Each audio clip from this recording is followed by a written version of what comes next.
Hello Christophe, merci beaucoup d'avoir accepté l'invitation sur le podcast. Bonjour. C'est un honneur de t'avoir. En plus, c'est marrant puisqu'on s'est rencontrés grâce à un ISD. Donc, comme quoi, la vie est bien faite. Oui. Donc, la boucle est bouclée. La réalisation de ce qu'on écrit, c'est cool. Ouais, exactement. C'est incroyable. Donc merci à toi. Et on va pouvoir échanger avec toi aujourd'hui sur le podcast En route Simone. L'idée, c'est qu'on puisse aider un petit peu nos auditrices grâce à tes compétences et à ton expertise. Et on va déjà au tout début essayer de te présenter un petit peu pour les auditrices qui ne te connaîtraient pas encore. Mais si c'est OK pour toi, on va te demander de te présenter un petit peu différemment parce que c'est un exercice qu'on sait que tu as l'habitude de faire et qui n'est pas toujours évident. Donc, on s'est dit qu'on allait te poser des questions sous un angle un peu différent. Et la première question, c'est comment est-ce qu'un enfant te présenterait, ou tes enfants, parce que tu es toi-même papa, comment est-ce que tes enfants te présentent et présentent ton métier? Alors, je pense que si tu demandes à mes 2 enfants de faire un profilage de leur papa, je crois le premier mot qui va sortir, et c'est eux qui le disent, donc je le dis comme ça, mais c'est que je pense que je suis un humain gentil, en fait. Ils vont dire, papa, il est gentil, il est à notre écoute, etc. Donc, c'est vrai que moi, c'est une des caractéristiques. Je pense, tu vois, j'ai pas de jalousie, j'ai pas d'envie mal placée. Je suis pas quelqu'un qui a un ego surdimensionné. Je suis pas dans la lutte de pouvoir. Je suis pas prêt à crocheter les gens dans les escaliers pour réussir. C'est pas du tout. En fait, je suis à l'opposé de tout ça. Et c'est peut-être pour ça que je travaille sur l'intelligence émotionnelle. Donc en fait, c'est comme ça que je leur explique aussi mon métier. C'est-à-dire que les enfants, ils vont me dire, ils vont comprendre. Ok, papa, il est écrivain. Il écrit des livres. Ok, ça ils comprennent. Après, tu vas dire, oui, mais papa aussi, il fait de la recherche, il fait des statistiques pour essayer de construire des choses, d'avoir des résultats de recherche qui, après, peuvent aider les gens parce que c'est solide, etc. Là, tu commences déjà un petit peu à les perdre. Et après, mais je suis prof avant tout et ça fait partie de mon métier. Ok, prof, ok, donc tu as des élèves, etc. Donc voilà, mais voilà, première définition, il dirait, voilà, c'est cool, on rigole bien avec papa et il a un métier qu'il aime en fait. Et je crois ça c'est enfin, tu sais, les enfants c'est des éponges, ils capturent à peu près tous les faits et gestes des adultes, l'alphabet des adultes, etc. Et je crois que ça vaut pour tout, c'est-à-dire que si tu fais un métier, t'es pas heureux, etc. L'image que tu renvoies à tes enfants et la projection pour eux, pour l'adulte qu'ils deviendront, dans le futur, elle peut être un peu compliquée. Dire, ok, alors tu es prêt à accepter ça. Faire un métier quand même où tu es toi, sur le pont H24 qui mobilise un maximum de ton temps de cerveau disponible. Ah ouais, mais alors, attends, la vie d'adulte, c'est pas ouf. Quoi. Donc l'idée, c'est aussi de se dire, ouais, moi je suis content aussi de leur montrer que c'est possible en fait d'être épanoui aussi professionnellement et que s'ils trouvent le métier qu'ils vont aimer, ils peuvent trouver un métier qu'ils vont aimer et qui sera en résonance avec qui ils sont.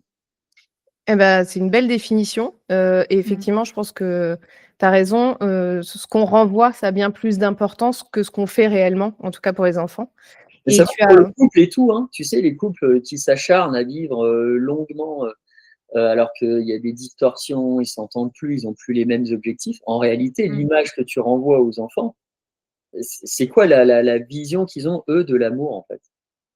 La vision qu'ils ont de deux adultes censés s'aimer, eh ben, non, ils se forcent, en fait. Et donc, leur projection en tant qu'adulte, elle va être forcément biaisée et abîmée. Et tout à l'heure, tu as cité le mot-clé, tu as dit, quand je leur dis, du coup, l'intelligence émotionnelle, là, je les perds, c'est plus difficile. Et effectivement, même pour un adulte, c'est une notion qui est difficile à prendre en considération parce que jusque-là, c'était… jusque-là, même si la tendance s'inverse, mais il n'empêche, c'est quelque chose qui est quand même peu connu, peu reconnu. Est-ce que toi, tu peux nous expliquer ce que c'est l'intelligence émotionnelle et en quoi c'est important dans notre vie et personnelle et professionnelle? Alors, l'intelligence émotionnelle, déjà l'intelligence en tant que telle, il faut imaginer ça comme une grande armoire et tu as plein de tiroirs. Et chacun de ces tiroirs, c'est une forme d'intelligence particulière. Il y a un type d'Harvard qui a parlé d'intelligence multiple. Donc, en gros, il n'y a pas que l'intelligence logico-mathématique ou académique que tu mesures à travers des tests de quotient intellectuel chez le psy, tu as aussi d'autres formes d'intelligence, l'intelligence verbo-linguistique, l'intelligence kinesthésique, etc. Et parmi tous ces tiroirs, tu en as un qu'on ouvre là depuis 30 ans à fond, qu'on étudie à fond, qui est sous le feu des projecteurs, c'est ce qu'on appelle l'intelligence émotionnelle. Autrement dit, c'est ta capacité, ou c'est la capacité d'un humain à raisonner à partir d'émotions pour adopter derrière un comportement, prendre une décision qui te permet de mieux t'adapter à la situation. Donc en gros, quand on dit raisonner à partir des émotions, ben là, il faut comprendre que l'émotion, c'est pas un ennemi, c'est une information. Elle te dit que, tiens, dans ton environnement, il s'est passé un truc, il y a eu un changement, quelque chose qui peut avoir un impact direct sur ton niveau de bien-être, sur la qualité de la relation avec l'autre, sur ta prise de décision. Et donc cette information-là, il faut peut-être un moment la considérer, l'intégrer dans ton schéma de pensée, te dire, tiens, pourquoi ça naît en moi ou chez l'autre? C'est quoi les conséquences à ressentir tel ou tel type d'émotion, les conséquences positives et négatives? Est-ce que je suis sur la bonne émotion là par rapport au problème que j'ai ou par rapport à, tu vois, ce sur quoi je suis en train de ruminer, etc. Donc les individus émotionnellement intelligents, eux, ils sont vraiment capables de comprendre les logiques émotionnelles. Nous, on sait en tant que chercheurs qu'il y a des logiques émotionnelles. Je te donne un truc tout simple. Imagine, tu veux te rendre au travail, tu es en voiture et tu mets 30 minutes à tourner autour de ton lieu de travail parce que tu ne trouves pas de place de parking. Ouais. Là, tu vas être un peu frustré. Mais si tu laisses, et on imagine ce cas de figure, dans à peu près 30 minutes, tu devrais avoir normalement un rendez-vous avec un client important, célébrer peut-être quelque chose, une réussite commune, et tu dois être plutôt dans un esprit positif, etc. Si tu restes sur cette frustration, si tu n'arrives pas à te décoller de tout ça, en fait, cette frustration, elle va se transformer en colère, puis en quelque chose de plus fort, avec des ressentiments, etc. Et tu vas arriver gonflé à bloc d'un point de vue émotionnel, tout rouge, en grosse tension et psychique et musculaire face à la personne avec qui, normalement, tu devrais avoir plutôt une discussion plus cool, fluide, etc. Donc, tu ne seras pas dans les bonnes dispositions émotionnelles. Ça, on sait aujourd'hui que il y a des chemins comme ça émotionnels qui font que tu peux passer d'une simple sensation à, je sais pas, de la panique ou à de la haine ou à autre chose. Donc ça, les individus émotionnellement intelligents, ils savent exactement sur quelle autoroute émotionnelle ils sont en train de conduire, à quelle borne kilométrique ils sont, et s'il faut rester sur cette autoroute ou pas, s'il faut en sortir ou s'il faut accélérer ou décélérer. Et pour ta deuxième question, c'est quoi les avantages à être émotionnellement intelligent, donc à avoir un quotient émotionnel plutôt élevé? Alors, ils sont nombreux, mais dans la vie de tous les jours, déjà, tu es moins sujet, par exemple, au burn-out. Tu prends plus facilement des décisions, et plutôt des bonnes décisions, dans des situations complexes et à enjeu. Tu arrives plus facilement à te déconnecter d'Internet. Quand on sait toute la pollution psychique que ça t'amène, tu as une meilleure qualité de sommeil. La relation à l'autre, que l'autre soit ton conjoint, ta conjointe, tes enfants, tes collaborateurs ou autres, la qualité de cette relation-là, elle est augmentée. Tu vas être plus résilient ou résiliente face à l'adversité. Donc, tu auras, entre guillemets, plus de facilité à rebondir, à te relever par rapport à un coup dur. Tu consommeras moins de substances illicites, donc tu seras moins addict, par exemple, à l'alcool dur, à des drogues dures. Donc ça, on le sait. Tu souffriras moins de maux de dos, MAUX, maux de tête, maux de ventre. Le mal de dos, c'est un peu le mal du siècle, qui est intimement lié à la gestion du stress. Et bon, bref, et tu géreras mieux ton stress, tu sécrètes moins d'hormones de stress, de cortisol en situation stressante. Bon, bref, il y a plein de trucs comme ça qui fait que globalement, quand tu es émotionnellement intelligent, tu es en meilleure santé psychique, physique, en meilleure décision, tu es plus en harmonie avec les autres. D'ailleurs, on sait que dans un couple, quand on a un des deux qui a un quotient émotionnel élevé, ça garantit déjà une certaine harmonie dans le couple. Donc, effectivement, ça a des avantages. Alors déjà, surtout, parce que comme tu le dis, effectivement, c'est autant pour la relation avec les autres que pour soi-même, que pour sa santé. Et ça, Je pense que c'est pas la première chose à laquelle on pense quand on parle d'intelligence émotionnelle. On se dit pas que ça va préserver notre santé. Donc, je trouve que c'est chouette de pouvoir le souligner. D'ailleurs, je pensais pas que c'était aussi étendu et pourtant, je suis beaucoup de choses que tu fais. Mais tu vois, comme quoi, même moi, je suis contente parce que ça me réouvre à pas mal de tiroirs quand tu dis ça. Et effectivement, en plus, tu parles de burn-out, de stress, etc. C'est des sujets qui sont extrêmement importants pour les femmes qu'on accompagne parce qu'elles sont assez pressurisées dans leur vie de tous les jours, vie de femme active, c'est-à-dire pas que professionnelle, mais même de femme active. Par contre, avant de rentrer dans le vif du sujet, parce que quand tu dis ça, là, je me dis c'est génial et c'est cool, mais est-ce que c'est quelque chose qui est inaccessible ou pas? Donc, on va rentrer dans tous ces détails. Mais avant ça, j'ai une dernière question qui est un peu quelque chose qui nous faisait plaisir de te poser parce qu'on voit que tu es passionnée par ce que tu fais. Mais si tu avais dû refaire une carrière différente, si tu avais eu l'opportunité, même si tu as déjà une multiple casquette, mais si tu avais eu l'occasion de refaire une carrière, une autre profession, est-ce que tu sais qu'est-ce que tu aurais aimé faire? Alors, il y a plusieurs choses, mais j'ai une curiosité qui est quand même un petit peu, j'allais dire grandissante au fil des années, mais c'est le milieu du cinéma. C'est-à-dire, j'aurais aimé écrire des scénarios, écrire des films quand j'étais petit. Je tournais déjà dans les rues, je mobilisais plein de gens, on faisait fermer comme ça des petits bouts de quartier. Donc, je faisais plein de courts-métrages. J'avais des correspondances aussi avec des rappeurs quand j'étais plus jeune, avec des gros groupes de rap de mon époque, où j'adorais les textes. Donc, rester quand même dans l'écriture, parce que c'est quand même ma passion première. Ça, je crois que je me suis quand même assez bien trouvé, mais peut-être plus vers le côté enfin voilà, côté cinéma, ou alors même la musique. Alors, il n'est pas trop tard, hein, peut-être que je peux encore faire des choses, mais c'est voilà, sans doute que je serais allé vers ça parce que c'est quelque chose aussi qui me drivait de manière assez forte.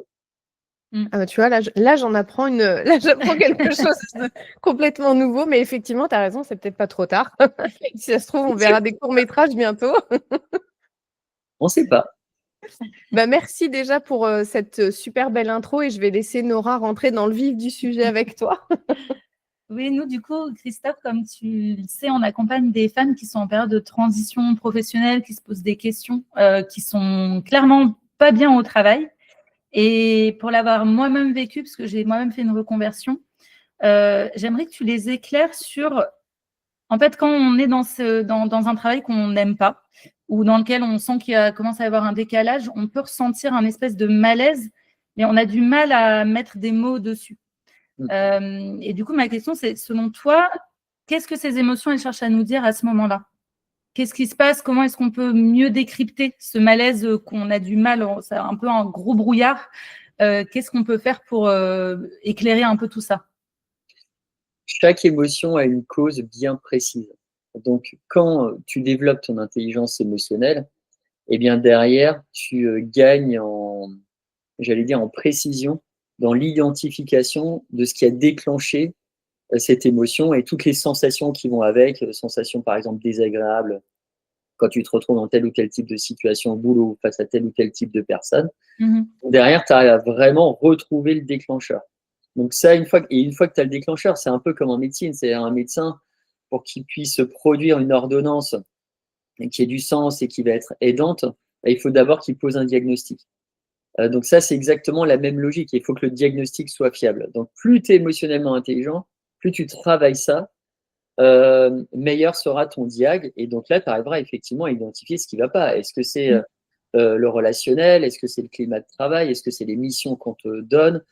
Est-ce que c'est voilà, la nature même de la tâche que tu as? Est-ce que ce sont les perspectives futures qui finalement ne te semblent pas si en résonance que ça avec toi, tes propres intentions, tes propres besoins? Donc après, tout s'éclaircit. C'est-à-dire que quand tu es émotionnellement intelligent, à un moment, tu arrives à craquer comme ça le Da Vinci Code. Plein de problèmes, en fait, non résolus, des espèces de cold case intérieurs que tu avais pendant un moment et tu arrives tout à coup à trouver, entre guillemets, le coupable de ces sensations désagréables. Donc ça, c'est une chose qui est importante. Et une fois que tu as identifié le truc, Bah, après, il y a plusieurs choses. C'est soit tu peux modifier ça en interne, dire bah, ok, je vais en parler à mon supérieur, ou je vais en parler aux collègues, ou ceci, cela, et je vais essayer d'avoir une action sur tout ça pour voir s'il y a une correction de la part de l'organisation qui va dans mon sens. Et dans ce cas précis, bah là, tu peux continuer tranquillement ton chemin. Ok, tu as résolu un problème. Mais si ce problème-là, il est insoluble parce que les valeurs de la boîte ou parce que la culture de l'entreprise n'est pas en phase avec qui t'es toi, moi, le conseil que j'ai à donner, il est assez simple. Il faut s'arracher, il faut partir. Mais parce qu'à un moment, tu peux rester 10 ans dans une structure et subir. Ouais. Sauf qu'à un moment, tout ça, ça a un coût. Et tu vas être rattrapé par la patrouille émotionnelle. Et à force de refouler tout un tas, souvenez-vous, les émotions, c'est des informations. Elles vous préviennent qu'il se passe un truc. Et à chaque fois, tu leur fermes la porte, tu les laisses pas rentrer. Au bout d'un moment, elles vont toquer de plus en plus fort à cette porte. Et à un moment, si tu continues et tu persistes à ne pas ouvrir cette porte, elles vont tout défoncer à la voiture en bélier et là, elles vont te rendre malade pour que tu les regardes dans le blanc des yeux et qu'à un moment, tu dises ok, maintenant je suis prêt parce que je peux plus bosser, parce que je suis chez moi alité, etc. Ok, maintenant je suis prêt à écouter le message que toi, émotion factrice, tu voulais me transmettre depuis un moment. Tu vois, j'ai une anecdote comme ça, j'aime bien l'émission d'Ali Réby sur France Inter, et on faisait, à l'époque, ça s'appelait Grand bien vous fasse. Et il y avait un jour, une auditrice qui appelait et qui disait la chose suivante, elle voulait vraiment me parler à moi, parce que effectivement, moi, je peux être un peu en contre-plongée et je peux donner des conseils. Okay, je ne suis pas que dans de l'écoute active ou autre. Et elle me disait, bah, moi, voilà, ça fait plusieurs années que je suis avec mon conjoint. En réalité, ça se passe pas bien. On n'a pas vraiment les mêmes aspirations. Il est assez violent d'un point de vue verbal. Donc, quand tu dis ça publiquement, tu t'imagines aussi qu'il y a sans doute une potentialité forte qu'il soit aussi violent physiquement. Et à un moment, il dit, bah voilà, on a déjà fait 2 thérapies de couple. On voudrait en faire une 3e. Qu'est-ce que vous en pensez? Et là, je lui dis, vous êtes sûr que voilà, vous voulez vraiment ma réponse? Et là, je lui dis, bah voilà, vous avez investi trop de temps, de cerveau disponible à cette relation. On a 15 CDD de vie sur cette petite boule bleue. Là, il y a déjà 8 ans qui sont passés. Ça fait beaucoup, en fait, dans le contrat. Moi, de ce que vous me dites, si vous voulez un conseil, c'est maintenant, il est temps de s'arracher. En fait. Il est temps. Mais ça demande du courage. Et ça demande c'est ce que j'allais dire, parce que dans tout ce que tu dis, en fait, ça nécessite quand même alors, ma question, c'est est-ce qu'il y a un lien entre l'intelligence émotionnelle et le courage, du coup? Parce que j'ai l'impression que dans ce que tu dis, le fait de savoir, ok, en fait, au fond, j'ai l'impression qu'on le sait tous. On a ces informations qui nous arrivent, mais le problème, c'est comment est-ce qu'on les écoute et qu'est-ce qui fait qu'on passe ou pas à l'action? Est-ce que ça, il y a un lien avec l'intelligence émotionnelle ou est-ce que tu peux être très intelligent émotionnellement, mais pas avoir ce courage, cet appel du cœur et ce passage à l'action vers ce que tu veux vraiment? Est-ce qu'il y a un lien ou pas? Ah ouais, alors déjà, le courage, c'est quoi? C'est la gestion de la peur. Ok. Et donc, qui dit gestion de la peur, dit intelligence émotionnelle, c'est une des dimensions, la gestion des émotions, la régulation des émotions, c'est une des dimensions clés de l'intelligence émotionnelle. Donc, effectivement, lorsque tu arrives à dompter, à apprivoiser, et pas à refouler, la peur, elle est en train de te dire un truc. Effectivement, la décision que tu vas prendre, elle aura des conséquences sur le cours de ta vie. Okay, donc, ce n'est pas une décision comme ça à la légère, il y a du poids, il y a une certaine gravité dans cette décision. N'empêche que quand tu arrives à OK, j'ai compris la gravité, j'ai compris l'enjeu pour moi, ça c'est ce que te dit la peur. Maintenant, une fois que tu as compris ça, c'est important de faire baisser l'intensité de cette peur et de se dire OK, mais quelle est l'action correctrice que je peux maintenant mettre en place? Parce que si tu restes, que ce soit pour une relation de couple ou dans une entreprise, pendant 7-8 ans ou plus, j'en sais rien, dans un système qui est extrêmement toxique pour toi, parce que là, on parle vraiment de toxicité, ça te pollue, tu dors mal, tu développes des troubles psychosomatiques, troubles du sommeil, troubles alimentaires, troubles de la concentration, tu es moins performant, moins performante.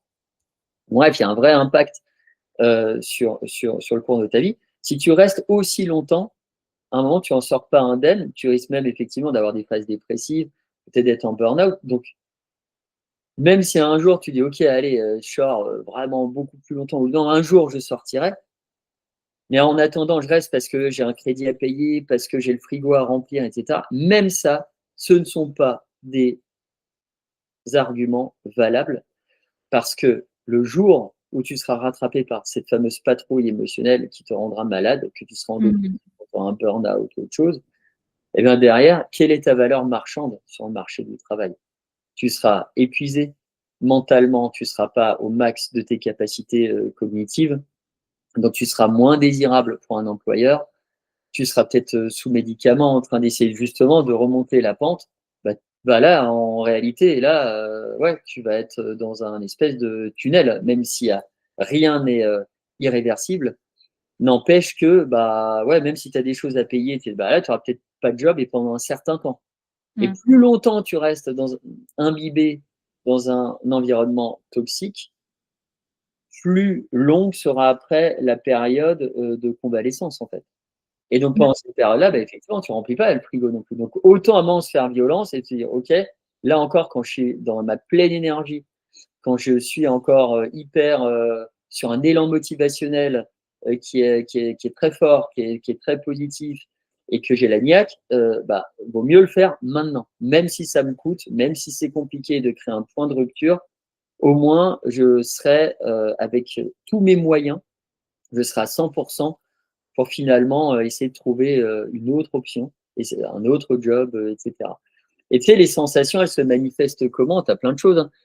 Quand tu ressens quelque chose de désagréable continuellement sur ton lieu de travail ou autre, bah, tu peux avoir la boule au ventre, tu peux avoir la nausée, tu peux créer des crises d'angoisse.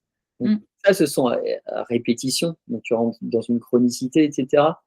Et des fois, tu as même. Donc, ça, c'est des signes qui te disent attends, s'il se répète tout le temps, il faut changer quelque chose dans la matrice. Quoi. Sinon, tu te condamnes quoi, toi-même. Et des fois, ça se passe même de manière assez surprenante. Tu peux avoir même des images qui viennent, des flashs de ton passé. Il y a une histoire comme ça avec un réalisateur de cinéma. Tu vois, comme quoi, vous me disiez avant qu'est-ce que j'aurais voulu faire. J'ai un peu fait une séance de rattrapage parce qu'on a étudié avec un collègue qui est prof en Californie des réalisateurs de cinéma à Hollywood et comprendre un petit peu comment ils arrivaient à bien intuiter sur un plateau de tournage en se servant de leurs émotions. Et il y en avait un coup qui était face au départ précipité à mi-tournage d'une de ses actrices qui en avait marre, qui voulait partir, etc. Et lui, il est confronté à elle là, sur le départ. Et à un moment, pour régler ce problème, alors qu'il n'a aucune expertise RH pour faire de la rétention des talents, etc., et bien à un moment, il a une espèce de flash. Et c'est une image de lui quand il était ado et où il s'est fait kidnapper un moment avec son père sur l'avenue principale de LA. Par des membres d'un gang. Alors lui, j'apprends à ce moment-là qu'il était aussi membre d'un gang, un gang rival. Il a été comme ça après amené dans un studio, ligoté dos à dos comme Indiana Jones, père et fils, menacés toutes les 15 minutes avec leur geôlier qui leur mettait un flingue sur la tempe. Et en fait, il se souvient de ça. Et il se souvient qu'à ce moment-là, lui, il avait comme ça intuitivement adopté un comportement de défiance vis-à-vis de ses geôliers.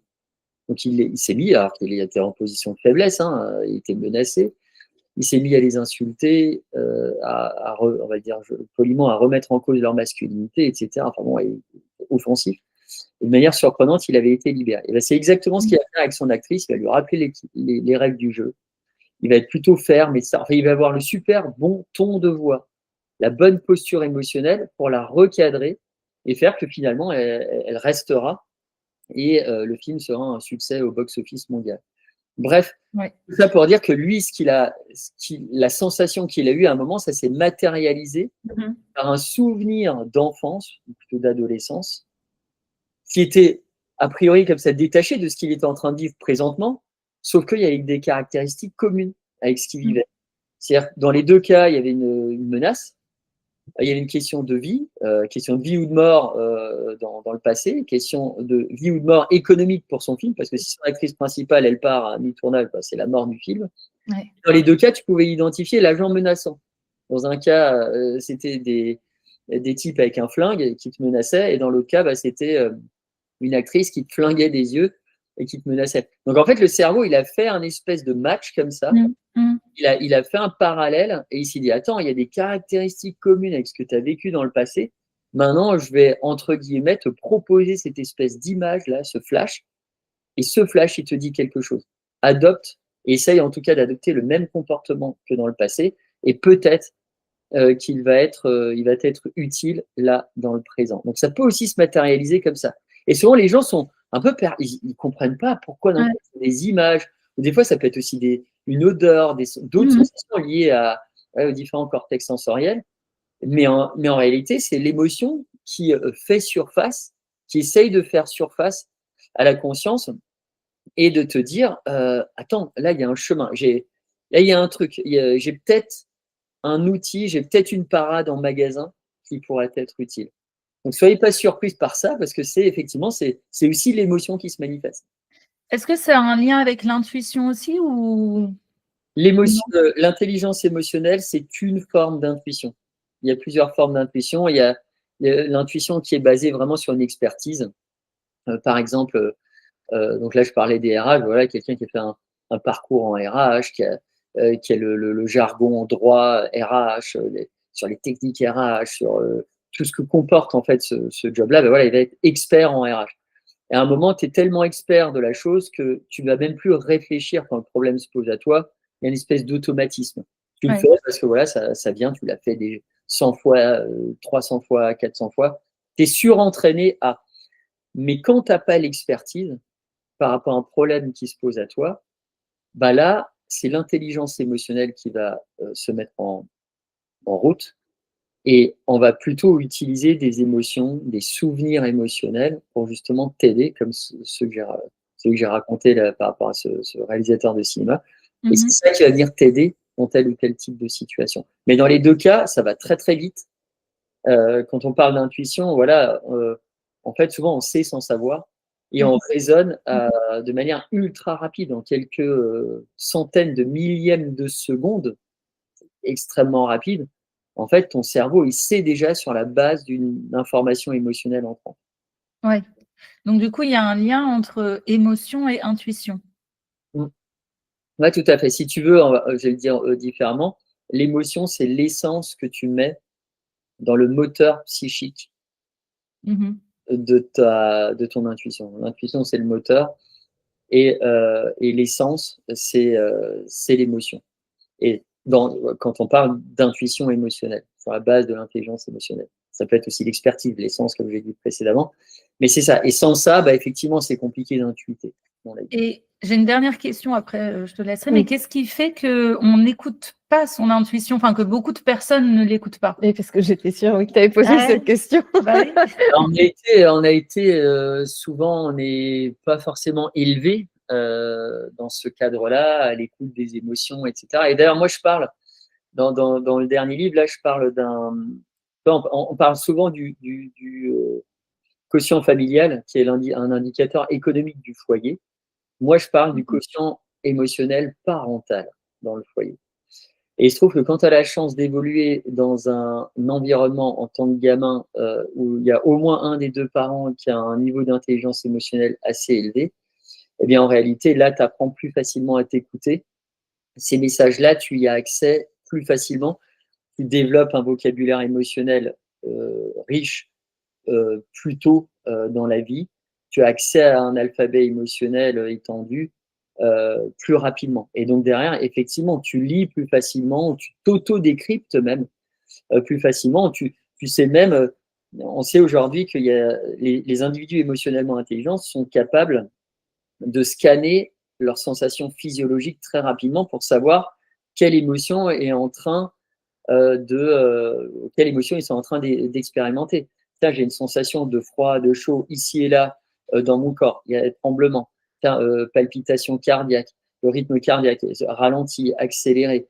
activation du tonus musculaire ou pas, plutôt une sensation musculaire affaiblie, on sent une espèce de léthargie, etc. Donc tout ça combiné, en fait, fait qu'à un moment, tu as une lecture, c'est un travail un peu d'introspection qui te permet de savoir face à quelle émotion tu es, et donc derrière de pouvoir trouver quelle est la cause de cette émotion, et donc derrière d'avoir une action aussi sur elle, soit la prolonger, soit faire autre chose.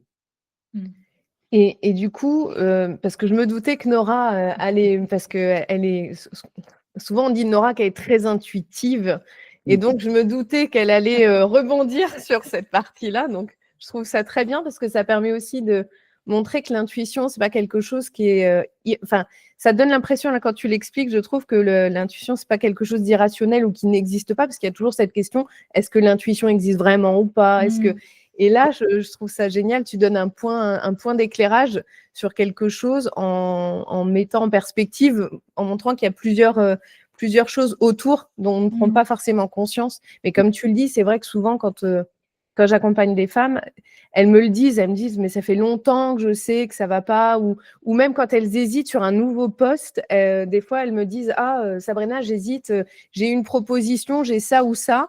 Et c'est souvent, je leur dis, mais intuitivement, tu dois le ressentir. C'est quoi la bonne décision? Et des fois, je me dis, mais est-ce que j'ai raison de poser cette question-là ou pas? Mais je trouve qu'on le ressent. Et en fait, elles le sentent. C'est vrai, mais tu vois, souvent, en fait, j'ai l'impression que, et c'est un peu l'exemple aussi que tu donnais avec la femme qui t'a demandé pour son conjoint, alors qu'en fait, au fond, elle le sait. Mais comme si on avait ce besoin de validation extérieure, que quelqu'un de rationaliser. Une intuition qu'on sait déjà par nous-mêmes et que quelqu'un nous autorise un peu à l'écouter.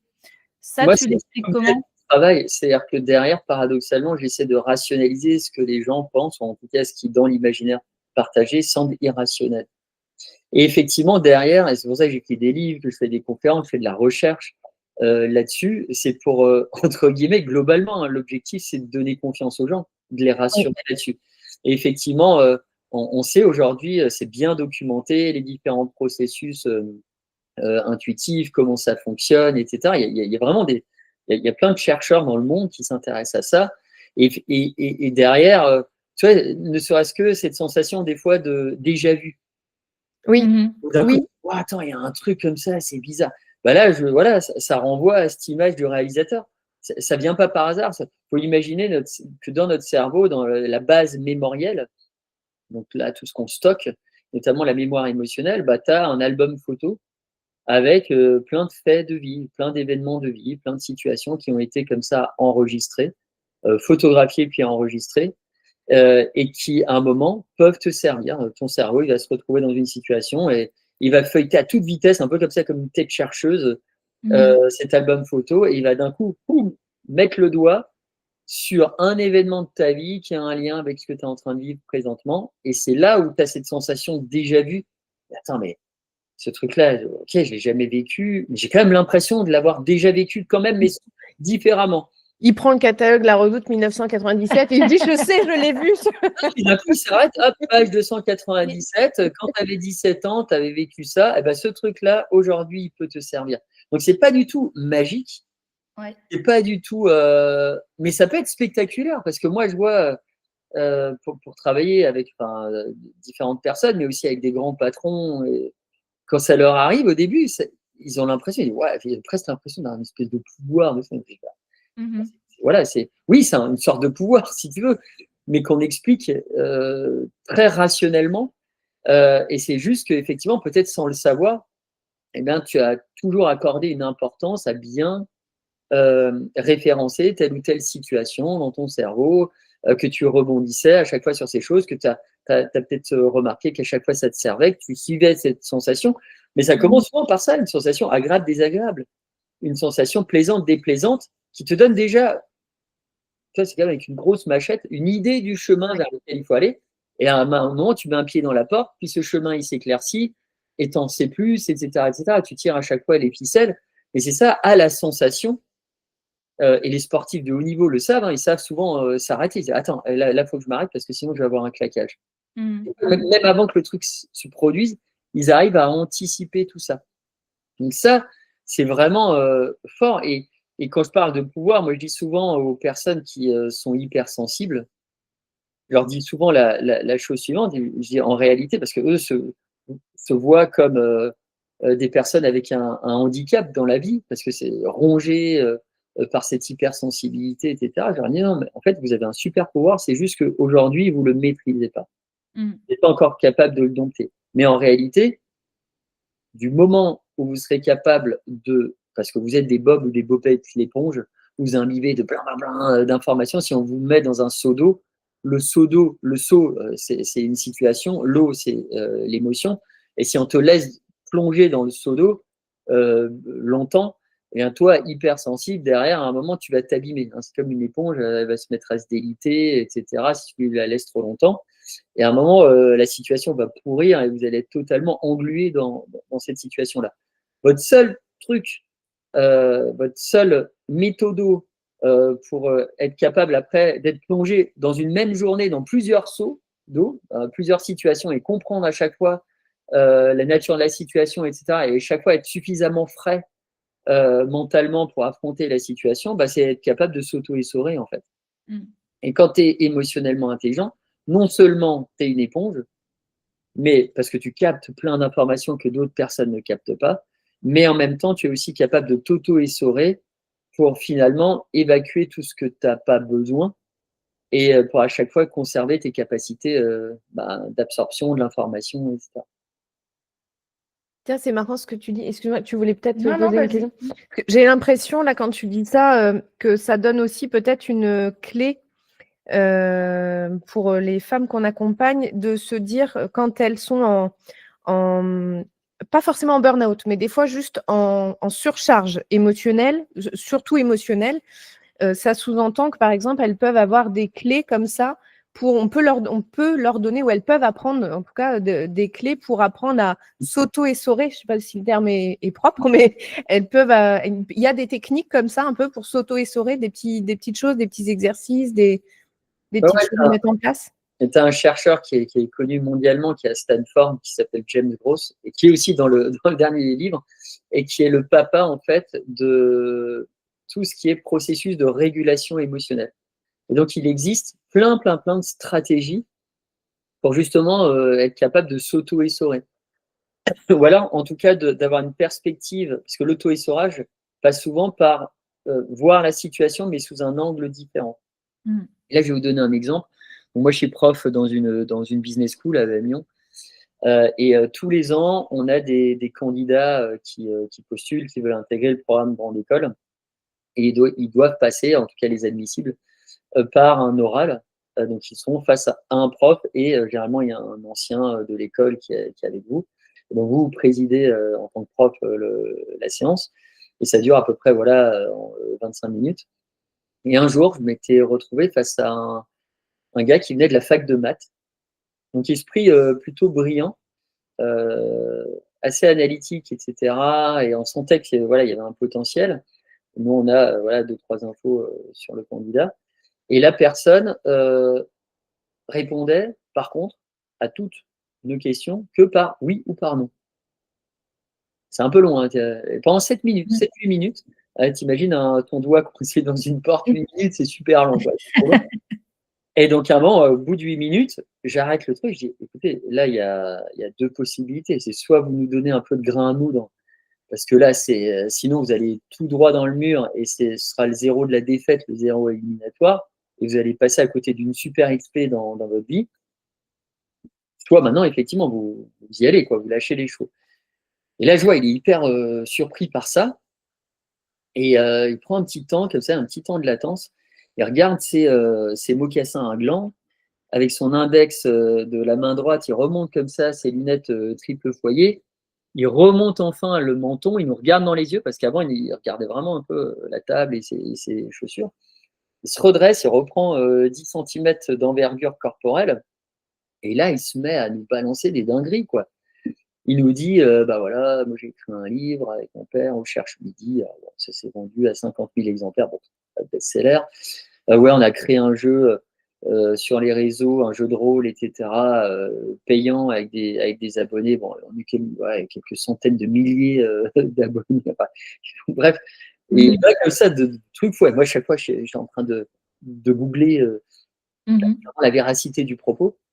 Et tout ça pour dire, après, il finit super bien son entretien. La deuxième moitié, il a un 19 sur 20, il finit major de promo. Et ce qui est assez marrant, c'est que tous les ans, à la date anniversaire de ce jury-là, il m'envoie une carte postale. Donc, j'allais dire, il y a plusieurs vies en une vie. Il est ici et là. Il a fondé une famille.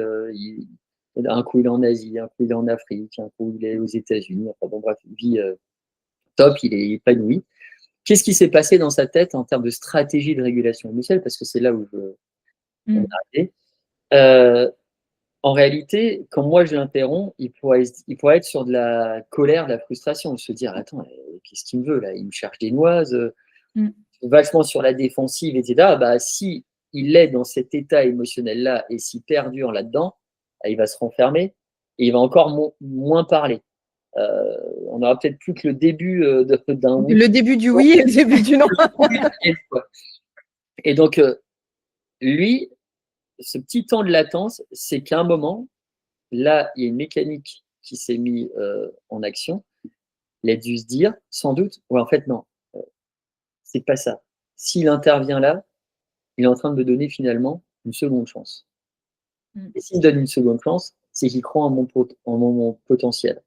Donc, quelque chose de plutôt positif. Donc, là, plutôt que de ressentir de la colère, de la frustration et à être fermé, ben là, il a tout de suite ressenti, et ça s'est vu, c'est une caractéristique de la fierté. Et quand tu as de la fierté, tu t'ouvres.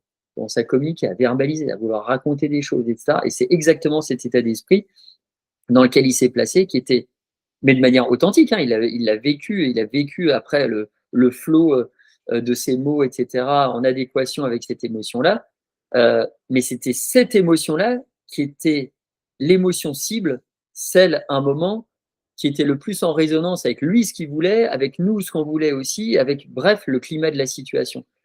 Et cette émotion-là, ben, finalement, elle a super bien performé et ça l'a aidé. Là, il a fait ce qu'on appelle en stratégie de régulation émotionnelle ou stratégie d'essorage, si vous voulez, il a fait plutôt que de vivre le poids là, de cette frustration, de cette colère, et en se libérant avec la fierté, il l'a eu grâce à cette réévaluation cognitive. C'est ça le nom de la stratégie. Tu réévalues, tu réinterprètes l'événement et tu regardes sous un angle différent.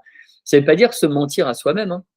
C'est simplement se dire, attends, est-ce que réellement que je suis en train de vivre, c'est choisir le scénario, se dire il y a peut-être différents scénarios, lequel en fait va être le plus utile pour moi là. Est-ce que j'ai envie de rester dans celui-là ou un autre, quoi? Voilà, et puis le plus juste, c'est-à-dire le plus vrai aussi quelque part.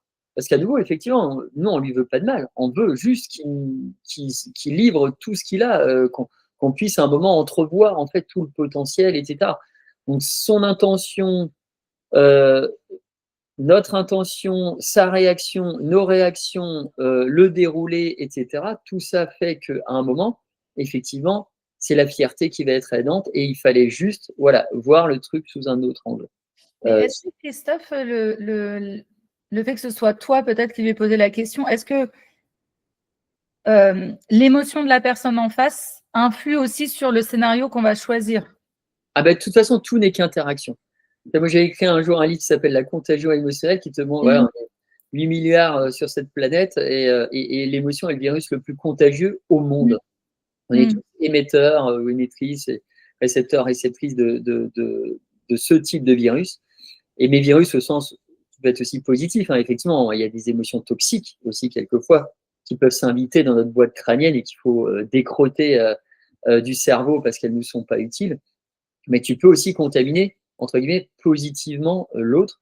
Et là, c'était vraiment l'idée de faire ça, mais vraiment à nouveau avec un ton de voix bienveillant, etc. Parce que si tu vas et tu le bouscules trop, tu vas dans l'agression, tu n'es pas dans le respect de la personne, là, effectivement, il va rester bloqué sur sa colère. Donc là, c'était, si tu veux, lui il nous fait un ping, moi je lui fais un pong. En fait, on est en train de jouer une espèce de ping-pong émotionnel tous les deux. Mais les règles du jeu, c'est juste que tu respectes l'adversaire. Et dans ce cas-là, c'est pas un adversaire, mais en tout cas le joueur. Et c'est comme ça que ça peut bien fonctionner. Mais ce qui est intéressant, c'est que pour revenir aussi à la question de départ, avec des femmes qui seraient, tu vois, dans un entre-deux, je sais pas où je vais, j'hésite, etc. Quand tu développes ton intelligence émotionnelle aussi, tu as un meilleur équilibre vie pro, vie perso. D'ailleurs, tu as une durée de vie aussi qui est plus longue, avec plus longtemps un niveau de satisfaction de vie largement au-dessus de la moyenne. Donc en fait, tu vis plus longtemps, mais en plus psychiquement dans de meilleures conditions, où tu es plutôt dans du bien-être, etc. Ce qui fait que, qu'est-ce qui fait, qui te permet d'atteindre cet équilibre vie pro, vie perso? C'est justement, à un moment, c'est l'auto-essorage. C'est qu'est-ce qui est essentiel pour moi ou pas. Tu vois, aujourd'hui, tu reçois des mails. Moi, tous les mails que je reçois, globalement, 99%, c'est à caractère urgent. Tu sais, il y a la petite notification caractère supra urgent du truc. Il y a quand même sur la centaine à peu près de mails que je reçois chaque jour, je ne pense pas qu'ils soient tous à caractère supra urgent. Ma stratégie d'auto-essorage, par exemple, dans ce cas-là, c'est de me dire, OK, allez, laisse filer 24 heures, regarde si la personne te réécrit. Si elle te réécrit vraiment et qu'elle insiste, là, ça devient vraiment méga super urgent, OK, c'est qui urgence. Mais là, il y a déjà ça se décante, en fait, déjà naturellement. Donc ça, c'est aussi à nous de savoir quand, à un moment, il faut vraiment être sur le pont et quand on peut être aussi relâché. Et le problème, c'est qu'aujourd'hui, on est dans une société où les gens sont H24 sous tension. Oui. Parce qu'on ne sait plus hiérarchiser les pressions. Ouais, le sentiment que ça vient un peu de tous les côtés et qu'il faut être, entre guillemets, bon partout, dans cette espèce de performance un peu de tout, et ça n'a plus de sens, quoi. Ça finit par créer des décalages et puis de la culpabilité constante, parce qu'on ne peut pas être bon à 100% partout en même temps, en fait. Et des fois, on se dit, moi, quand je discute avec des individus qui ont vraiment un niveau d'intelligence émotionnelle assez élevé, alors ils représentent moins d'1% de la population. On a fait une grande étude comme ça avec le soutien du magazine Science et Avenir et du magazine de la Santé sur France 5, magazine qui était animé par Marina Carrère-Dancos et Michel Simès. Et donc, sur des milliers de Français, on avait étalonné comme ça un test d'intelligence émotionnelle qui est objectif, qui est un test de performance. Okay, c'est pas auto-évaluatif. C'est vraiment, tu dois performer. Tu sais ou tu sais pas. Il n'y a qu'une seule bonne réponse. C'est pas ces tests que tu retrouves sur Internet où on te dit tiens, je suis à l'aise avec les gens ou je suis à l'écoute d'autrui sur une échelle de 1 à 5. Bon, bref, là, tu as tout de suite vu le loup. Tu ne veux pas passer pour un sociopathe et tu as tendance plutôt à répondre dans un sens que dans l'autre. Non, là, tu es face à un test objectif. Bon, bref. Et il se trouve que toutes les personnes qui ont un score au-dessus de 130 à ce test-là, qui s'appelle le QEG, G pour généraliste, eh bien, sont catégorisées comme étant des experts en intelligence émotionnelle. Eh bien, ces personnes-là, donc, déjà, ont accès à tous les bénéfices dont je vous parlais précédemment. Je pourrais rajouter ont confiance en eux aussi, etc., etc. Eh bien, il se trouve que ces personnes-là, lorsqu'elles sont face à tous ces stimuli qui leur viennent en continu, ces personnes-là arrivent plus facilement à hiérarchiser les choses, à évacuer en se disant, tiens, ça c'est important, ça c'est moins important. Arrive à faire des pauses aussi, à se dire, tu sais quoi, attends, pour décanter un moment, là, même en ville, je vais me balader dans un parc, parce que je sais qu'en 10-15 minutes, ça va faire baisser ma pression artérielle, ça va diminuer l'intensité, par exemple, de ma colère, parce qu'il y a un message comme ça qui m'a un peu énervé, etc. Et je vais avoir une plus grande lucidité sur les choses. Donc, ils arrivent à faire des stop travaux dans leur cerveau. Ils arrivent à un moment aussi à stopper la rumination. Et quelquefois, ils prolongent aussi la rumination quand il le faut vraiment. Ils disent, attends, là, je vais vraiment ronger là jusqu'au bout. Mais la plupart du temps, ils disent, OK, là, stop travaux. Qu'est-ce que je ressens? Qu'est-ce que je garde? Qu'est-ce que je garde pas? Et c'est comme ça que tu arrives à avancer parce qu'effectivement, c'est compliqué sinon. Et ils savent aussi, ces personnes-là, donc là, on parle des QE++, ces personnes-là savent aussi ressentir et exprimer régulièrement de la gratitude. Donc, quand tu as quelqu'un qui leur rend service ou qui va faire un truc sympathique, etc., ils savent apprécier en fait ce geste-là, ils savent l'exprimer, le verbaliser. Et ça, même dans le cerveau, ça a une incidence parce que ça va activer des zones cérébrales qui sont directement mises en jeu dans le fait d'accéder à un état qu'on appelle la paisibilité. Tu sais, quand tu dis, ah, je suis en paix avec moi-même, je suis un peu relâche. Ouais. Là, je suis flex, je suis bien dans ma tête, ça se passe bien, je suis sur un espèce de petit nuage. Et ça fait du bien et à l'esprit et au corps. Bah, pour accéder à ça, ben, quelque part, faut donner en fait aussi. Donc ils savent aussi à qui donner, vers qui aller, qui remercier, etc. pour aussi avoir j'allais dire, cet autre effet qui se coule. Et est-ce que tu aurais un outil, un tout petit outil simple pour, apprivoiser comme ça une période de flou pendant la reconversion? Qu'elle pourrait, peut-être, mettre en application? Je ne sais pas, peut-être même, ça peut être 2-3 questions, cibles ou un scan corporel, je ne sais pas, mais est-ce qu'il y aurait un petit outil, quelque chose où, au moment où elles sont dans cette période-là de transition, pour réussir à passer le cap et être capable de reprendre, le pouvoir d'agir? Ouais, voilà, de plus être bloqué en fait de plus être bloqué par l'émotion, mais au contraire de la transformer en action. Est-ce que tu aurais un petit exercice pratique, qui te vient en tête? Alors, il y en a plein, pareil, je reviens sur le livre parce que c'est un livre vraiment, c'est pas pour en faire la promo à fond, et parce que justement dans ce livre-là, il y a plein de conseils, d'exercices pratiques que tu peux faire jour après jour, semaine après semaine, et qui vont justement t'aider à avoir une espèce d'hygiène émotionnelle, qui te permettra après d'entrer dans des automatismes et de faire le tri, d'accéder plus facilement aux émotions cibles, celles qui te seront les plus utiles dans tel ou tel type de situation. Mais là, j'ai plutôt parlé de choses plus, on va dire, de schéma émotionnel. L'idée, déjà, se dire qu'en gros, il y a une solution pour tout, sauf pour la mort. Ça, c'est ce que m'a dit un archéologue chasseur de trésors qui a inspiré Spielberg pour le personnage d'Indiana Jones. Il s'appelle Ivan Sprach. Extraordinaire, il trouve encore des pans de cités mayas ici et là dans le monde. Donc, bon, bref, et lui me disait ça. Il me disait, c'est vrai que souvent, on est comme ça en circuit fermé, on se bloque sur un truc et on a l'impression qu'on est vraiment dans une impasse. Donc non, en réalité, on a des ressources pour à peu près tout. Donc déjà ça, en se disant ça, tu vois, tu restes moins prisonnier de certaines choses. D'ailleurs, ça me fait penser à… Je travaillais là sur un précédent livre avec des magiciens. Il y avait Eric Antoine, il y avait le champion du monde de magie et tout. Et ils avaient tous à peu près le même discours. Ils me disaient que… Enfin, ils aimaient tous Houdini. Tu vois, Houdini, c'est le papa d'escapologie.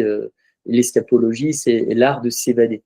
Et c'est vrai qu'à son époque, Harry Houdini, il lançait plein de défis, et notamment, il en a lancé à la police de Chicago, en leur disant, bah, enfermez-moi dans une cellule, menottez-moi, fermez à triple tour, vous verrez, en moins de 30 minutes, je serai capable de m'évader. Généralement, il y arrivait en moins de 3 minutes. La morale de ça, c'est qu'en fait, Harry Houdini n'était jamais aussi prisonnier qu'il n'y paraissait. En l'occurrence, ici, il avait un jour discuté avec un avaleur de sabre sur une foire qui lui a dit, attends, tu places dans ton œsophage un petit outil là, et tu le ressortiras et ça te permettra de te décadenasser. Bref, ben, nous, c'est la même chose. On n'est jamais aussi prisonnier qu'il n'y paraît. Donc, on a souvent, la plupart du temps, dans la grande majorité des situations, même des situations extrêmes, même des situations où tu as l'impression que tout est foutu, que le sol se dérobe sous tes pieds, en réalité, tu as des ressources psychiques pour sortir de ça.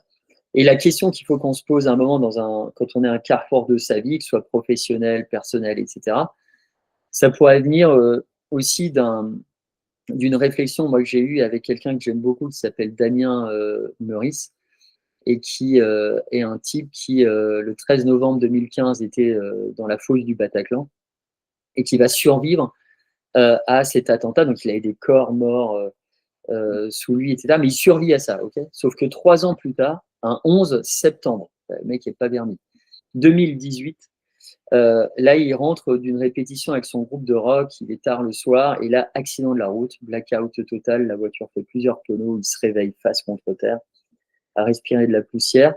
Il est secouru par les pompiers, et sur son lit d'hôpital, il se pose justement une question que se posent la plupart des individus émotionnellement intelligents quand ils sont face à un mur. Et cette question est la suivante, c'est qu'est-ce que je suis prêt à perdre dans la vie? Et là, quand on lui annonce qu'il est paralysé des 2 jambes, et qu'il se pose cette question, il dit en fait, lui il me dit, moi j'étais pas prêt à perdre l'usage de mes neurones, de mon cerveau, parce que je vois trop de personnes autour de moi qui ont des maladies neurodégénératives type Alzheimer, qui dans le présent sont hantées par le passé sans perspective future. Il dit ça, je veux pas être bloqué dans cette espèce d'espace-temps psychique horrible. Il dit, j'étais pas prêt à perdre l'usage de mes mains parce que le gars est un joueur de gratte invétéré, il a la musique en intraveineuse compliquée. Il dit, bah, la seule chose que j'étais prête à perdre, ce sont mes jambes, basta. Et fait le deuil de ça. Effectivement, quand on est confronté à une décision dans la vie, ou quand tu dis oui à quelque chose ou non à quelque chose, tu dis l'inverse à quelqu'un d'autre, quoi. Oui. Oui à quelqu'un, tu dis non à d'autres. Il faut juste assumer qu'il y ait ça et se dire, est-ce que derrière, oui, est-ce que je suis prêt à assumer en fait cette perte-là? C'est une question de deuil, hein. Mais dans un monde où on accepte, on a un rapport à la mort qui est très particulier. On veut repousser les limites de la longévité, protocole entre guillemets religieux vis-à-vis de nos défunts, on crée de plus en plus de distance. En fait, la mort, on l'a retirée de l'équation de la vie, alors qu'elle en fait entièrement partie. Donc, si tu retires la mort de l'équation de la vie, derrière, tu te déshabitues à cette notion du deuil. Or, dans la vie, tu vas faire plein de deuils, que ce soit des micro-deuils ou des macro-deuils. Donc ça, c'est aussi la petite pensée qu'on peut avoir. Et l'autre chose, c'est que plus c'est compliqué, moins il faut réfléchir. Donc ça, c'est aussi un conseil que je peux donner à vos auditrices. Et c'est un conseil que m'a donné Nando Parrado, qui est un des survivants de ce crash dans la cordillère des Andes. Il y a quelques années, cette équipe de rugby qui s'est crashée et pour survivre, a été obligé de manger de la chair humaine, en fait.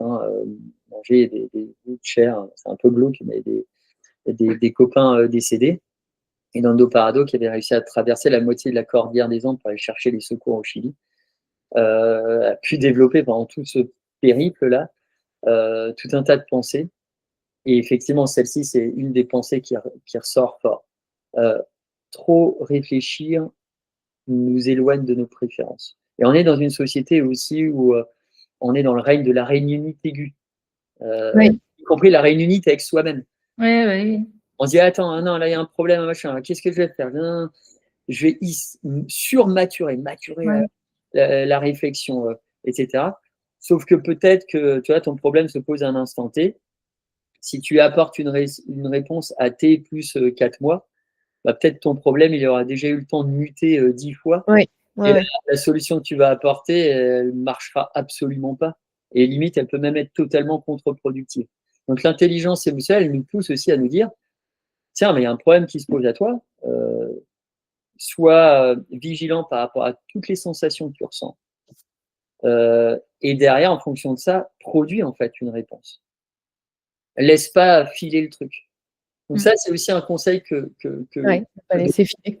Mais c'est de l'ordre, voilà, c'est un peu plus entre guillemets philosophique. Mais c'est un questionnement qui t'amène à un moment à te dire, attends, je suis capable de réagir à n'importe quel événement. Allez, faut pas que je m'engage dans une réflexion trop poussée à vouloir collecter un max d'informations, parce que ça, on sait que c'est un mythe, le mythe de la rationalité absolue, ça n'existe pas. Il y a un type qui a eu un prix Nobel d'économie pour ça, pour démonter ce mythe-là. Qu'est-ce que je fais derrière? Et oui, on est limité, oui, on voit jusqu'à une certaine distance, oui, on a un corps qui a une certaine hauteur, on a une force musculaire qui a ses limites. On peut courir jusqu'à un certain point, on ne peut pas dépasser un certain kilométrage par heure, etc. Oui, on est des personnes, on a des limites, faut faire avec aussi. Donc ça, c'est aussi quelque chose, on peut se redire ça et se dire aussi que globalement, quand même, ça, c'est des discussions que j'ai eues avec des mathématiciens ou des astrophysiciens talentueux dans leur discipline, c'est que souvent les gens se plaignent, se victimisent ou trouvent pas les ressorts pour, mais en réalité, quand tu pars du principe que les grands gagnants du loto cosmique, pour reprendre une expression en astrophysique, c'est nous. C'est vrai, on a la chance d'être des bipèdes capables de marcher, de s'émouvoir, d'entreprendre des choses. Enfin, dans l'univers, pour l'instant, on est à peu près les seuls. Alors, bien sûr, la probabilité montre qu'il y a forcément d'autres vies ailleurs, mais pour l'instant, on ne les a pas trouvées, sous quelle forme, etc. Et c'est c'est un astrophysicien qui m'a dit un jour, ben regarde, prends l'histoire de l'humanité, rembobine ce film, va directement au point de départ qui a amené à la naissance de l'être humain, tu reproduis à peu près toutes les conditions identiquement, la probabilité est juste extraordinairement élevée que l'être humain n'apparaisse jamais, en tout cas sous cette forme-là. Donc, quand se dire que tu as une chance de vivre de 0 à plusieurs années, pour les femmes un peu plus que pour les hommes, c'est extraordinaire. Donc, est-ce que tu as le temps aussi de te gâcher ton existence avec des problèmes qui, peut-être, dans la hiérarchie des problèmes, n'en sont pas réellement, surtout quand on sait que 9 peurs sur 10 liées, donc 9 peurs liées à des problèmes qu'on se pose sur 10 au quotidien, sont factices, n'existent pas, c'est une invention de l'esprit. Oui. Quand tu es émotionnellement intelligent, tu fais le tri, celles-ci, tu les balayes et tu restes concentré sur la peur sur 10 qu'il faut absolument traiter dans cet espace-temps. Eh ben, écoute, c'est top. Vraiment, c'est top. Merci beaucoup. Si tu es OK, on a un petit jeu de fin parce que tu as fait une belle conclusion sur le fait qu'on ait effectivement déjà avant tout la chance d'être là et que ça reste un CDD. Et en tout cas, moi, c'est d'ailleurs ce que j'en retiens, que ça reste un CDD. Et effectivement, qu'est-ce qu'on choisit de mettre en priorité dans ce court et long CDD à la fois?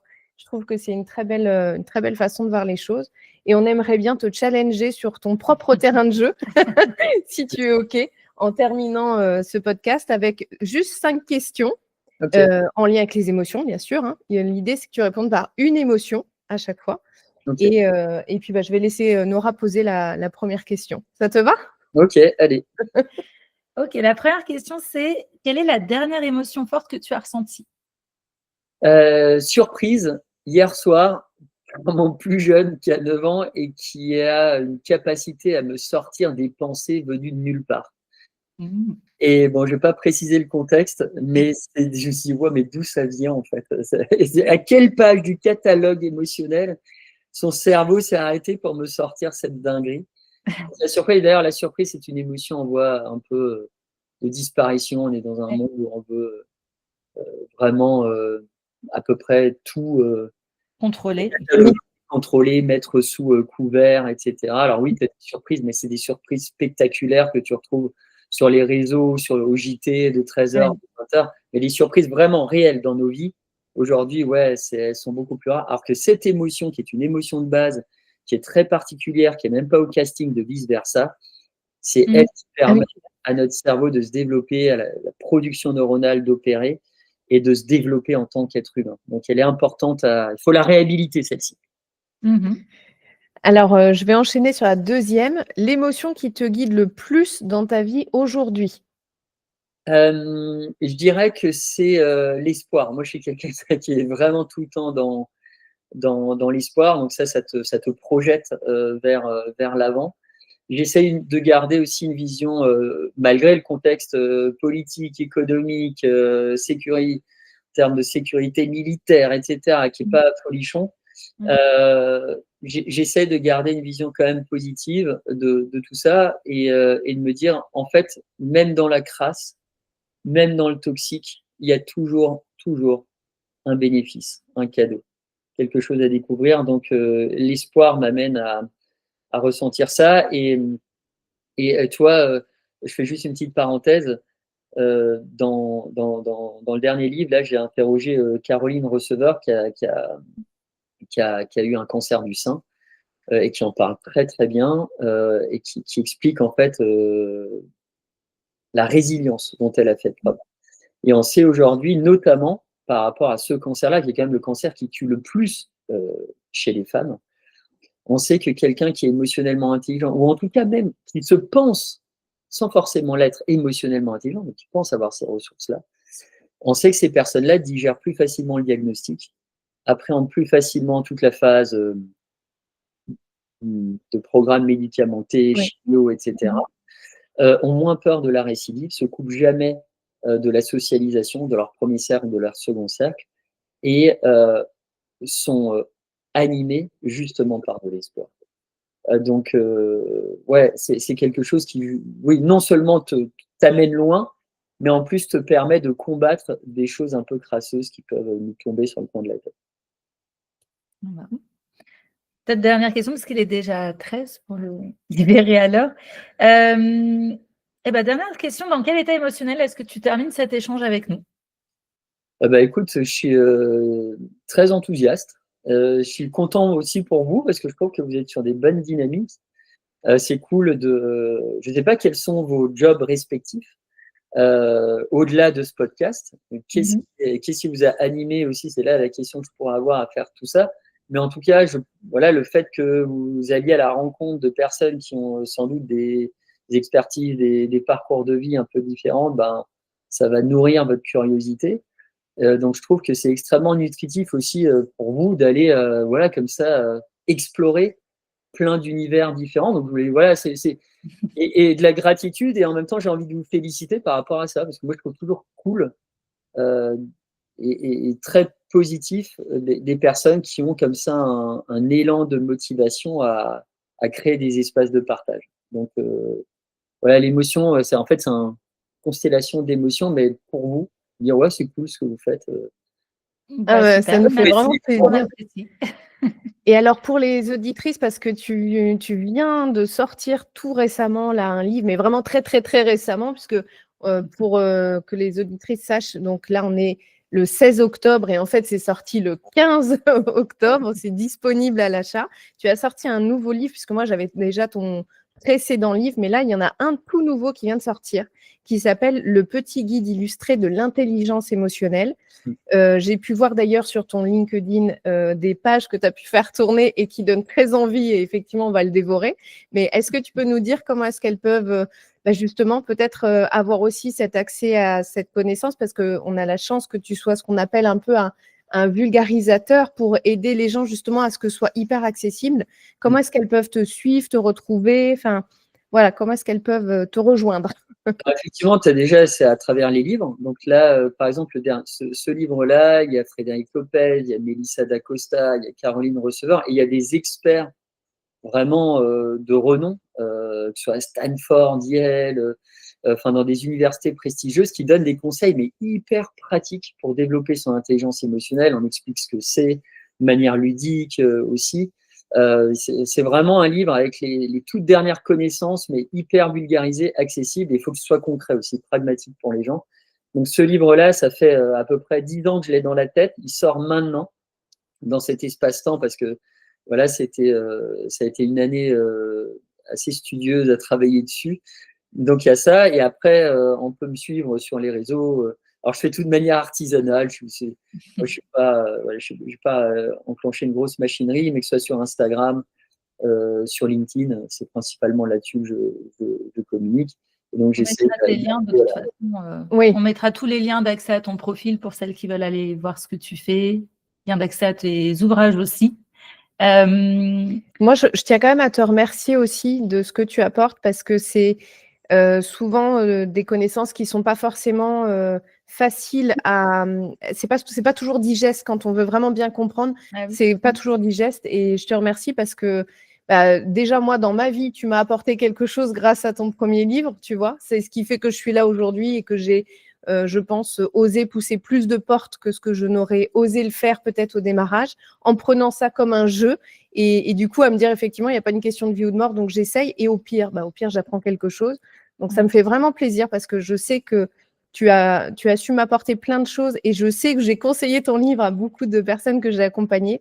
Donc, merci beaucoup, et je suis très, très contente de savoir qu'il y a un nouveau livre qui est sorti avec cet aspect pratico-pratique, parce que c'est quelque chose dont on sait, on a toutes, enfin tous même, mais bon, on est quand même plus centré sur les femmes, donc toutes besoin. Donc, c'est un vrai plaisir d'avoir eu cet échange aussi avec toi.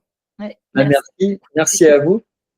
Juste une dernière question, parce qu'on aime bien demander ça aux personnes qu'on interviewe. Est-ce que tu aurais un invité que tu aimerais suggérer pour un prochain épisode qui pourrait intéresser les femmes qui nous écoutent? Il y en a un tout de suite qui vient en tête, c'est Frédéric Lopez. Ok. Et ce serait peut-être aussi intéressant d'avoir Mélissa d'Acosta, qui a eu un parcours professionnel vraiment chouette, et qui aujourd'hui est d'ailleurs depuis plusieurs années l'écrivain français qui cartonne le plus, en fait, tout simplement, mais qui a une douceur et une intelligence, je pense qu'il serait intéressant d'analyser. Ok, super. L'invitation est lancée. Merci beaucoup Christophe. Merci Christophe. Merci, au revoir. Belle À journée. bientôt.